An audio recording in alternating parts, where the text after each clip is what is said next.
Hi everyone, I am Dr. Sridevi Gupta, consultant gynecologist and gynec oncologist at Virinchi Hospitals, Banjara Hills. ఈరోజు మనం కామన్గా వచ్చే ఎదురుపడే సమస్యలు, ఆడవాళ్ళల్లో ఎదురుపడే సమస్యల గురించి మాట్లాడుకుందాం. సమస్యలు అంటే గుర్తొచ్చేది ఏంటి అంటే మనం ప్రెగ్నెన్సీస్ అని, లేకపోతే ప్రెగ్నెన్సీస్లో వచ్చే కాంప్లికేషన్స్, లేకపోతే పిల్లలు పుట్టకపోవడము, ఇవన్నీ గురించి ఎక్కువగా మాట్లాడుకుంటూ ఉంటాం. కానీ ఈరోజు అసలు బేసిక్ విషయాలు మనం మర్చిపోతూ ఉంటాం. ఉమెన్ హెల్త్ అంటే ఎంత ఇంపార్టెంట్ అనేది మనము చాలా అశ్రద్ధ చేస్తూ ఉంటాం. దాని గురించి ఇవాళ మనం మాట్లాడుకుందాం.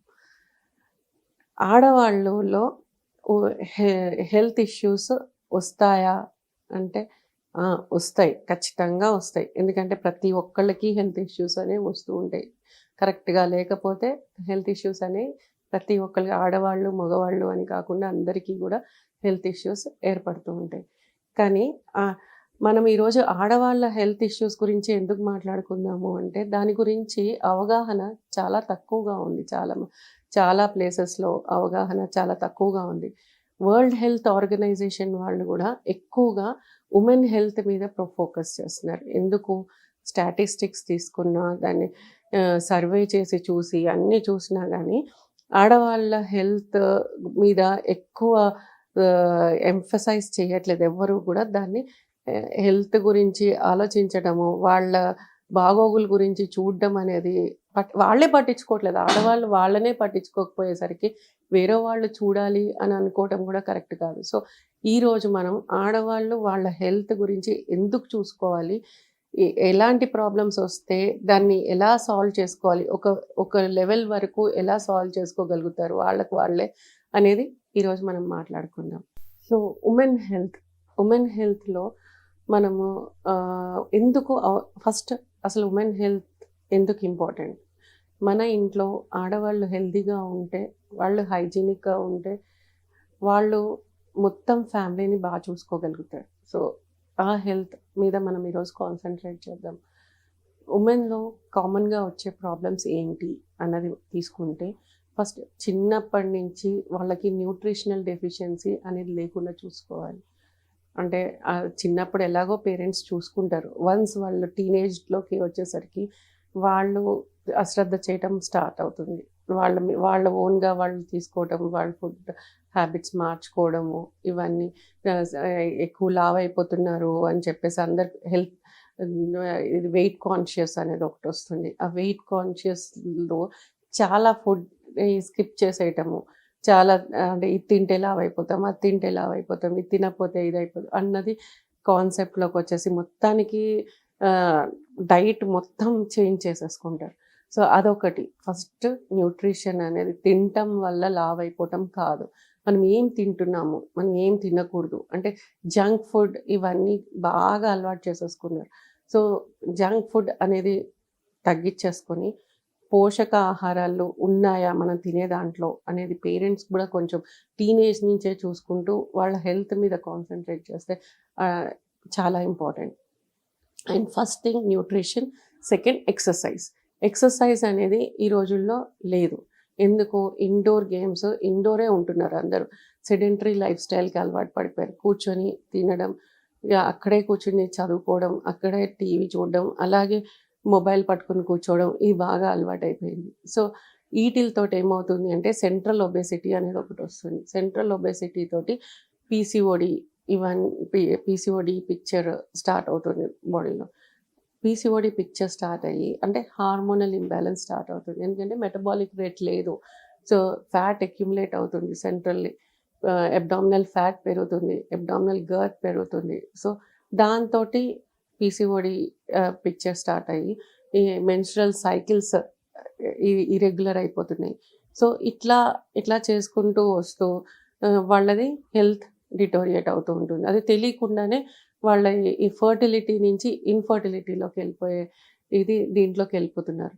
అట్లాగే at the same time menstrual irregularities అనేది కామన్గా చూస్తాం రిప్రొడక్టివ్ ఏజ్ గ్రూప్లో because of this sedentary life style.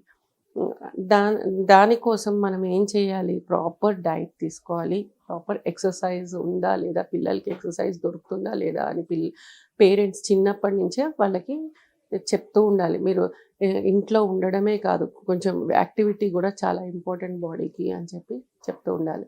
And at the same time periods irregular అంటే హార్మోన్ ఇంబ్యాలెన్స్ తోటి స్టార్ట్ అయ్యి ఎగ్ రిలీజ్ అవ్వడము అవన్నీ కూడా తగ్గిపోతూ ఉంటుంది.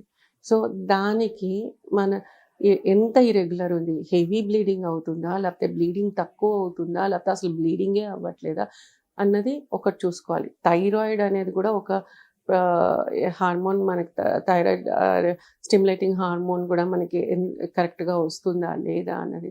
థైరాయిడ్ ప్రాబ్లమ్స్తో కూడా పీరియడ్స్ ఇరెగ్యులర్ అవుతాయి. సో అది కూడా చెక్ చేసుకుంటూ ఉండాలి. That is one more thing. And nutrition అయిపోయింది, ఎక్సర్సైజ్ అయిపోయింది, అండ్ స్ట్రెస్ ఫ్రీ లైఫ్ కూడా చాలా ఇంపార్టెంట్. స్ట్రెస్ తోటి కూడా చాలా ప్రాబ్లమ్స్ వస్తూ ఉంటాయి. వన్స్ స్ట్రెస్ తోటి ప్రాబ్లమ్ స్టార్ట్ అవుతే దానికి కూడా మన బాడీలో చేంజెస్ స్టార్ట్ అవుతాయి. సో ఆ చేంజెస్ వల్ల దానికి కూడా ఒబేసిటీ ఒక కారణం అవుతుంది. ఒబేస్ అవుతారు, లేకపోతే లీన్ అయిపోతారు. లీన్ పీసీఓఎస్ అని ఉంటుంది, ఒబేస్ పీసీఓఎస్ అని ఉంటుంది. అంటే లావు అవి కూడా పీసీఓడి ఉంటుంది, లీన్ అయిపోయి కూడా పీసీఓడి ఉంటుంది. సో ఆ రెండు కూడా అవ్వకూడదు. అంటే మనం మోడరేట్ వెయిట్ మెయింటైన్ చేయాలి. ఇదివరకు రోజుల్లో మెయింటైన్ చేయాల్సిన అవసరం లేదు, ఎందుకంటే వాళ్ళ యాక్టివిటీ ఉండేది. ఈ రోజుల్లో ఇప్పుడు యాక్టివిటీ తగ్గిపోయింది బాడీలో. So that is one thing. నేను ఇంత ఎక్సర్సైజ్ మీద ఎందుకు చేస్తున్నాను అంటే this will lead in to many other problems కాబట్టి. సో నెక్స్ట్ ఏమేం ప్రాబ్లమ్స్ మనం చూడగలుగుతామంటే అంటే ఒక్కోసారి చాలామంది వెజైనల్ డిశ్చార్జ్ చెప్తూ ఉంటారు. సింపుల్ థింగ్ అది. వెజైనల్ డిశ్చార్జ్ అనేది వాళ్ళు అంటే భయంతో కానీ వాళ్ళు షై ఫీల్ అయ్యి కానీ బయటకు చెప్పుకోలేకపోవచ్చు. వెజైనల్ డిశ్చార్జ్ అని ఫౌల్ స్మెల్లింగ్ వస్తుంది, అసలు ఎక్కువ డిశ్చార్జ్ అవుతుంది అన్నది చెప్పలేకపోవచ్చు. కానీ అది డాక్టర్ దగ్గరికి వెళ్ళి చూపించుకోవడం అనేది చాలా ఇంపార్టెంట్. ఎందుకంటే డిశ్చార్జ్ అనేది మనకు కనిపించేది, కానీ దాని కాజ్ ఏంటి అనేది కంపల్సరీగా చూసుకోవాలి. It can be A infection or bleeding హెవీగా హార్మోన్స్ వల్ల అవ్వచ్చు, ఆర్ ఎనీ ఇన్ఫెక్షన్స్లో కూడా చాలా రకాలు ఉంటాయి. ఒకటి ఫంగల్ ఇన్ఫెక్షన్ అవ్వచ్చు, లేకపోతే బ్యాక్టీరియల్ ఇన్ఫెక్షన్ అవ్వచ్చు. So or it can be a malignant changes అయ్యి ఉండొచ్చు.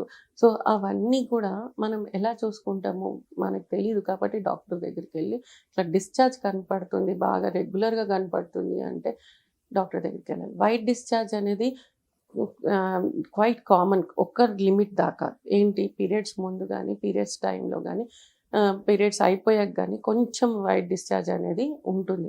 కానీ అదే కంటిన్యూస్గా వైట్ డిశ్చార్జ్ ఉండి స్మెల్ తోటి చెడు వాసనతోటి అట్లా ఉంది అంటే డాక్టర్ దగ్గరికి వెళ్ళాలి. వైట్ డిశ్చార్జ్ తోటి ఎక్కువ దురద అనేది వచ్చి అలా ఉన్నా కూడా ఎలర్జీ లాగా వచ్చినా కానీ వెంటనే డాక్టర్ దగ్గరికి వెళ్ళాలి.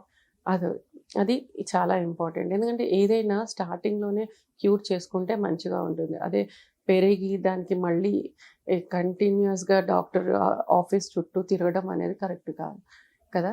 సో అండ్ పర్సనల్ హైజీన్ అనేది చాలా ఉమెన్ హెల్త్కి చాలా ఇంపార్టెంట్. పర్సనల్ హైజీన్ అనేది నాట్ ఓన్లీ మనం వేసుకునే బట్టలు కానీ, మనం వేసుకునే ఇది హెయిర్ స్టైల్ కానీ ఇవన్నీ కాదు ఇంపార్టెంట్. అది పర్సనల్ హైజీన్ కాదు. ఏదో చేతులు వాష్ చేసేసుకుంటున్నాను, ఫేస్ వాష్ చేసేసుకుంటున్నాను, రెగ్యులర్గా మంచిగా ఉంటుంది అది కాదు.